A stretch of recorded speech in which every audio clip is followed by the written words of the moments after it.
皆さんお疲れ様です。去年はですね、ミニクーパーの修理に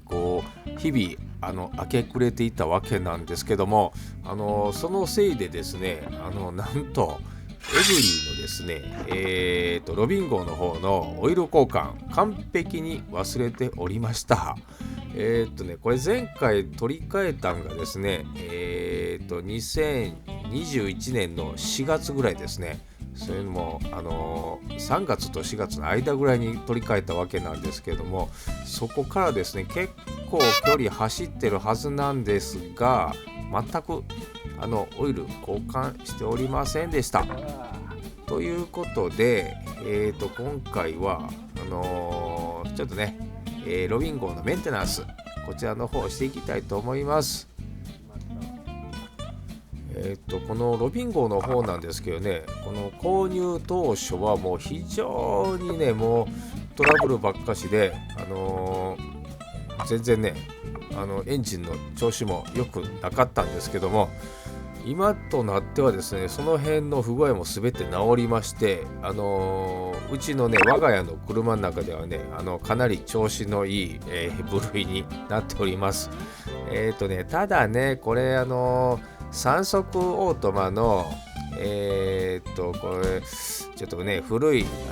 車なんで、燃費もねすごく悪いっていうのがねたまに傷ですけども、まあね、なんとかね頑張って走って、くれております。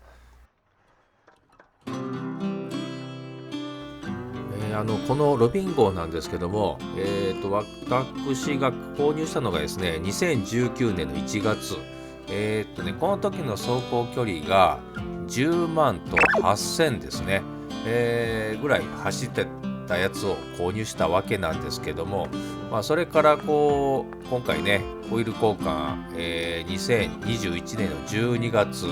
もう30日にこれ交換したわけなんですけども、その時点の、走行距離が、12万8000と400ですね、ぐらい走ってるというような感じなんで、差し引き、3万弱ですかね、走ったことになります。一応20万キロ目指してちょっと頑張ろうかなとは考えているんですけども、せっかくですねキャンピングカー仕様にもう仕立てたんで、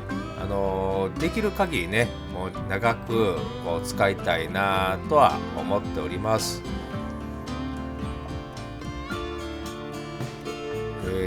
その上でもねやっぱりメンテナンスっていうのはもう日頃からちゃんとやらないとね、車の方がちょっと傷んでくるんで、ちょっとね今回反省すべき点でしたね。もうねミニクーパーの方がねもうあまりにも調子が悪かったもんで、やはりねそっちの方に気を取られちゃったっていうのがね大きな原因なんですけども、そういう言い訳ばっかりしてもしょうがないので、ちょっとねまめに、記録をね取ってたつもりなんですけども、もうちょっとねちゃんと取って管理したいなと思っております。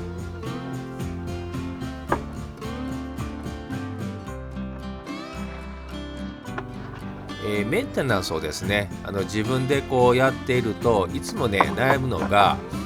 オイルで、今回何しようかなとかいろいろ考えて、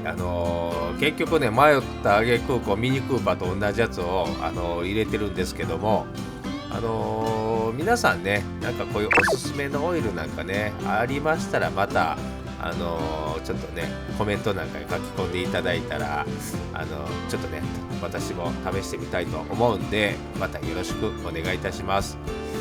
でちなみに今回入れてるのは前回同様桜製油所の 5W40 のオイルを入れております。これはね結構ね安いんですけども、意外にね高性能オイルということでミニクーパーとですねこっちのエブリィの方まとめて購入して、いつも交換しているような形になります。ミニクーパーはね